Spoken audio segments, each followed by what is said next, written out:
Ticket please বলে TT আমার কাছে এসে দাঁড়াতে আমি একটু অবাকই হলাম। বললাম, এইমাত্র টিকিট দেখালাম যে। টিটি বলল, আপনার নয়, আপনার সিটের নিচে আরেকজনকে দেখতে পাচ্ছি যে। বেরিয়ে এসো বলতেই দেখি একটা বছর 13-14 মেয়ে অস্বাভাবিক কান্নাকাটি করছে। টিকিট তো নেই, তার ওপর শীর্ণ অভুক্ত মলিন একটা মুখ। টিটি বলল, ভাগো ইয়াসে।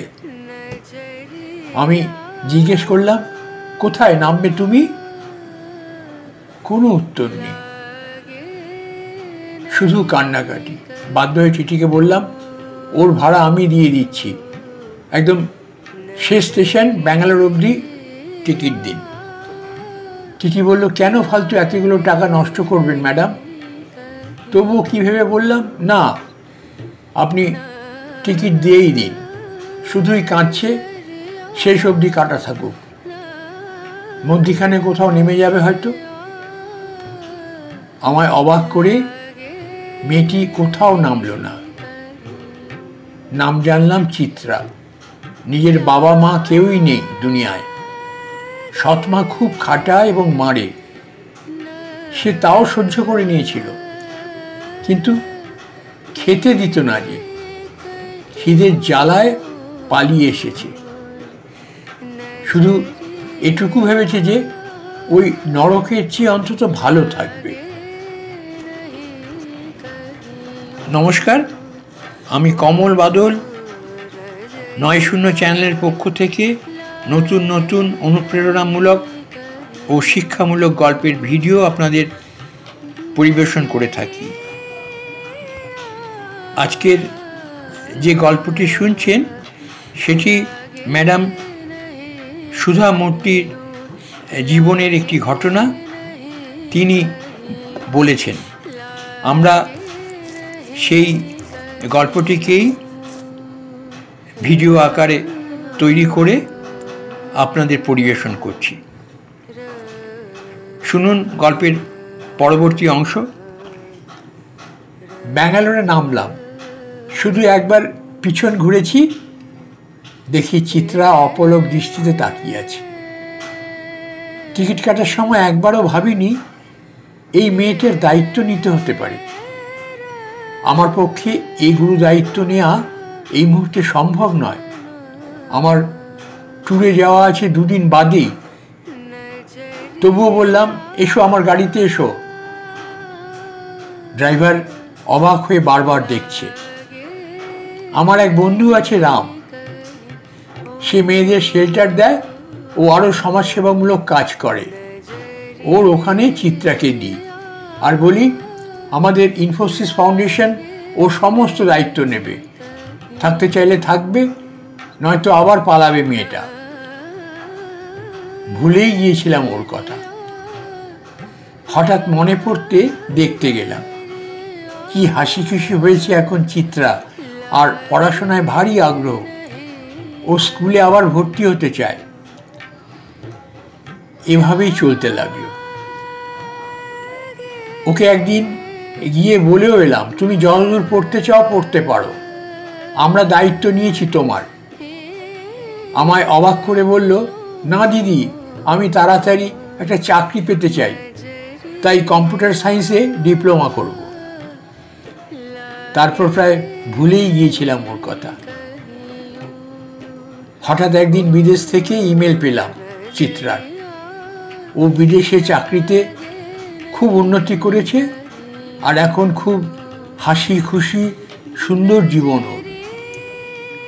মেল পড়ে ভগবানকে বললাম ওর মুখের হাসি যেন এমনই থাকে। এবারে সান ফ্রান্সিসকোতে একটা লেকচার দিতে গিয়েছি। যখন হোটেল থেকে চেক আউট করবো, গিয়ে দেখি রিসেপশনিস্ট বলছে, ম্যাম, আপনার সমস্ত বিল ফুললি পেড। ওই লেডি নিশ্চয়ই আপনাকে খুব ভালো করে চেনে। খুব অবাক হয়ে চারিদিকে দেখলাম। দেখি একজন ভদ্রমহিলা, সুন্দর একটি শাড়ি পরা, একটু দূরে দাঁড়িয়ে মুচকি হাসছে। পাশে তার ফরেনার বর। কি সুন্দর দেখাচ্ছিল ওকে ছোট ছোট চুলে। সেই চিত্রা এসে আমায় জড়িয়ে ধরল। চিত্রা, তুমি আমার সমস্ত বিল কেন পে করবে? আরো শক্ত করে জড়িয়ে নিয়ে বলল, কারণ তুমি একদিন আমার সমস্ত বিল পে করেছিলে যে। আমার সমস্ত জীবনটাই যে ওই পেমেন্টের উপর দাঁড়িয়ে। সেই বম্বে টু ব্যাঙ্গালোর। এই ঘটনা ইনফোসিসের কো-ফাউন্ডার সুধা মূর্তি তার ব্লগে লিখেছিলেন। এই ঘটনা থেকেই যেন তাকে খানিকটা চেনা যায়। তিনি বিয়ের আগে ছিলেন সুধা কুলকার্নি। সেই সুধা যখন ইঞ্জিনিয়ারিং পড়তে চাইলেন, বাড়ির সবাই বলেছিলেন, আমাদের কমিউনিটিতে কিন্তু ছেলে পাওয়া যাবে না, তোমার বিয়ে হবে কি করে? প্রসঙ্গত সুধাদেবীর বাবা ডাক্তার ছিলেন, নামী সার্জেন, কিন্তু তবুও তিনি ইঞ্জিনিয়ারিংই বেছে নেন। ক্লাসে 599টা ছেলে আর একটি মাত্র মেয়ে। সে আমলে মেয়েরা তেমন কেউ ইঞ্জিনিয়ারিং পড়তো না। সুধা জোর করে ভর্তি হয়েছিলেন কর্ণাটকের হুগলির ইঞ্জিনিয়ারিং কলেজে। তিনি সে শহরের প্রথম ছাত্রী। কলেজের প্রিন্সিপাল সুধাকে ডেকে বলেছিলেন 3টি শর্ত মানতে হবে। রোজ শাড়ি পরে আসতে হবে, কলেজ ক্যান্টিনে ছেলেদের ভিড়, ওদিকে যাওয়া চলবে না, কোনো ছেলের সঙ্গে ক্লাসে কথা বলা যাবে না। তিনি অক্ষরে অক্ষরে 3টি মেনে চলতেন। কিন্তু কলেজের 2য় বর্ষে 3 নম্বর শর্তটি আর মানা সম্ভব হয়নি, কারণ ছেলেরা তার দিকে পূর্ণ দৃষ্টি নিয়ে ফিরল এবং এসে কথা বলল। ওই 600 স্টুডেন্টের মধ্যে ফার্স্ট হয়েছিলেন যে সুধা। তিনি তারপরে আর কোথাও দ্বিতীয় হননি। বিইতে ফার্স্ট, রেকর্ড নাম্বারে, গোল্ড মেডেলিস্ট। স্বয়ং মুখ্যমন্ত্রীর হাত থেকে সেই মেডেল নেন। আরও পড়তে ইচ্ছে হলো তার। এবারে এমই, সেখানেও গোল্ড মেডেল। সেই মেডেল এবারে দিল ইন্ডিয়ান ইনস্টিটিউট অফ ইঞ্জিনিয়ার্সরা। কিন্তু পাশ করে বেরোনোর পর অদ্ভুত ব্যাপার। গল্প চলার ফাঁকে একটা অনুরোধ ছেড়ে নিই আপনাদের কাছে। তা হলো এই যে 9শূন্য চ্যানেলটিকে সাবস্ক্রাইব করুন, আমাদের ভিডিওগুলো দেখুন এবং আমাদের ভিডিওগুলোতে আপনাদের মূল্যবান লাইক দিন। আর আমাদের ভিডিওগুলো আপনাদের বন্ধু বান্ধব আত্মীয় স্বজনের সঙ্গে শেয়ার করুন, এই আবেদন রাখি। এবারে চলুন আবার আমরা গল্পে ফিরি। কিন্তু পাশ করে বেরোনোর পর অদ্ভুত ব্যাপার। তার জন্য কোথাও কোনো চাকরির দরজা খুলল না। সমস্ত কোম্পানি মেল ডমিনেটিং। মহিলা ইঞ্জিনিয়ারদের জন্য দরজা বন্ধ। কি আশ্চর্য, তাই না? খুব বেশি দিন আগেও না, 1970-72-এর ঘটনা। এই সময় একটা বিজ্ঞাপন চোখে পড়ে সুধা কুলকার্নির। ইঞ্জিনিয়ার চাই, যোগ্যতা অমুক তমুক, কিন্তু নিচে বড় হরফে লেখা মহিলাদের আবেদন করার প্রয়োজন নেই। টেলকো কোম্পানির বিজ্ঞাপন এটি। তিনি খুব রেগে টাটা কোম্পানিতে স্বয়ং জিআরডি টাটাকে একটি চিঠি লিখলেন। এরকম কেন হবে? যোগ্যতাই কি একমাত্র মাপকাঠি হতে পারে না? টাটা কর্তারা নড়ে চড়ে বসলেন। ডাক পেলেন স্পেশাল ইন্টারভিউতে এবং বাকিটা ইতিহাস। তিনি টাটার টেলকো কোম্পানির প্রথম মহিলা ইঞ্জিনিয়ার। ডেভেলপমেন্ট ইঞ্জিনিয়ার পদে যোগ দিলেন। কাউকে না কাউকে তো অসম লড়াই চালাতেই হয়, তার সুফল ভোগ করে পরবর্তী প্রজন্ম।